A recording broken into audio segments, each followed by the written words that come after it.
Guys, आप लोगों ने अक्सर सिटी का टूर कराने वाली बसेस को सड़कों पे चलते देखा होगा, लेकिन नीदरलैंड में कुछ ऐसी बसें हैं जो कि सड़कों पर चल के सिटी का नजारा तो दिखाती हैं। वो अचानक से नदी में उतर जाती हैं और उसके बाद पानी में चल के सिटी का नजारा दिखाती हैं। 2017 से ही आधिकारिक तौर पे नीदरलैंड में इन बसेस को चलाया जा रहा है, जिन्हें हम रिवर बसेस के नाम से जानते हैं। सो गाइस, क्या आप लोग भी कोरोना काल के बाद ऐसी बसों में नदी में उतर के सिटी का टूर करना चाहोगे? चैट सेक्शन में लिखना मत भूलिएगा।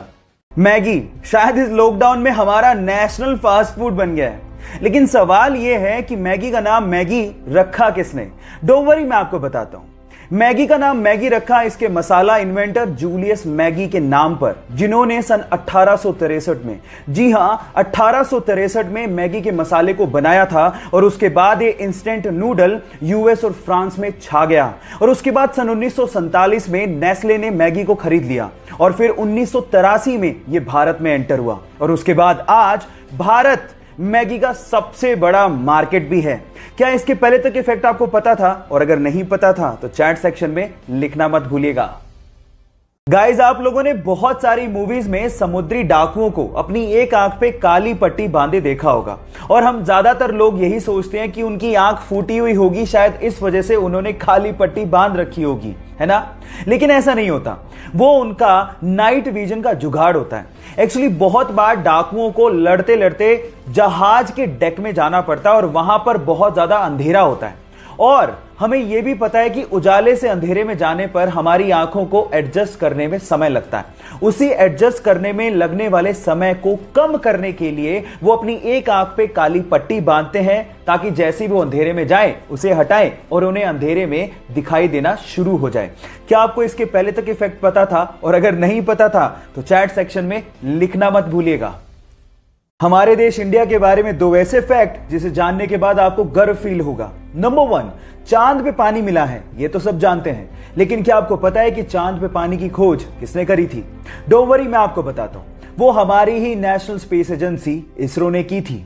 नंबर 2, पूरी ही दुनिया में नोबेल प्राइज को सबसे बड़ा प्राइज माना जाता है, लेकिन क्या आपको पता है कि पूरे एशिया में सबसे पहला व्यक्ति जिसे नोबेल प्राइज दिया गया था वो कौन था?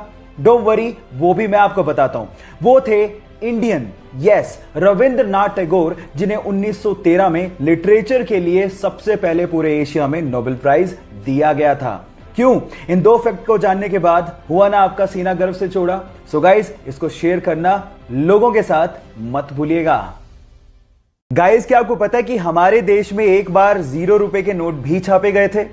अब आप लोग कहेंगे 0 रुपए के नोट, वो किस काम के? डोंट वरी, मैं आपको बताता हूं।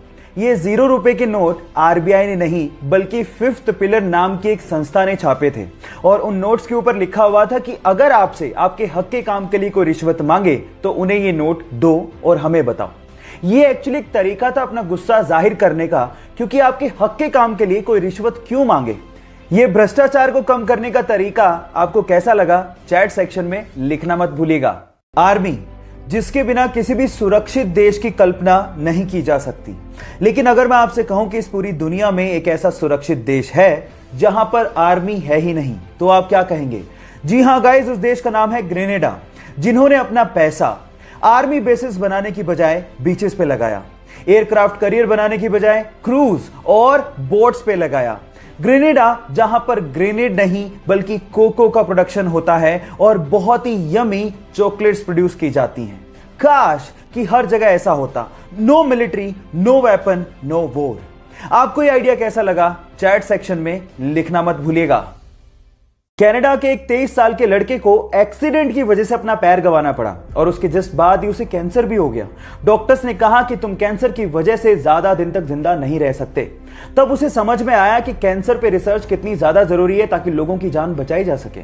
उसने सोचा कि मरने से पहले वो पूरे कनाडा को पैदल अपनी एक टांग पे नापेगा और कैंसर रिसर्च पे फंड रेज करेगा। उसने 12 अप्रैल 1990 को पैदल चलना शुरू किया और लगभग 143 दिनों में 5373 किलोमीटर नाप डाले। कुछ ही मील बाकी थे, लेकिन उससे पहले ही उसकी मृत्यु हो गई। उस 23 साल के लड़के ने पूरे कनाडा के लोगों का दिल जीत लिया। आज भले ही वो जिंदा ना हो, लेकिन कनाडा के लोगों के दिलों में वो आज भी जिंदा है। उसका नाम है टेरी फोक्स और उसके जज्बे को मैं दिल से सलाम करता हूं।